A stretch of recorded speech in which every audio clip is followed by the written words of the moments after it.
మరి కాసేపట్లో చంద్రగ్రహణం. గ్రహణం టైంలో ఫ్లైట్ వెళ్ళొచ్చా?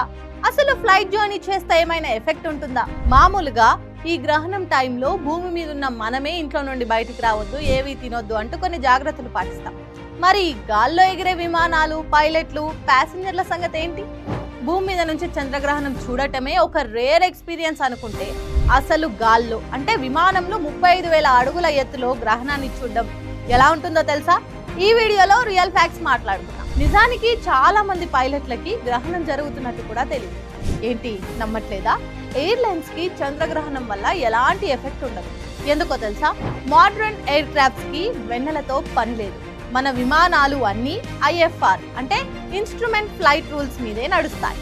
అంటే బయట చీకటిగా ఉందా లేదా, గ్రహణం పట్టిందా అన్నది అస్సలు అనవసరం. పక్కా రేడర్స్, జీపీఎస్, సెన్సార్ సాయంతో విమానం ఈజీగా వెళ్ళిపోతుంది. సో ఈ గ్రహణం వల్ల ఫ్లైట్ జర్నీ చేసే వాళ్ళకి ఎలాంటి ఎఫెక్ట్ ఉండదు. కాబట్టి ఇవన్నీ జస్ట్ మూఢనమ్మకాలు మాత్రం. ఏవియేషన్ రంగంలో మరిన్ని రియల్ ఫ్యాక్ట్స్ కోసం do follow and comment down.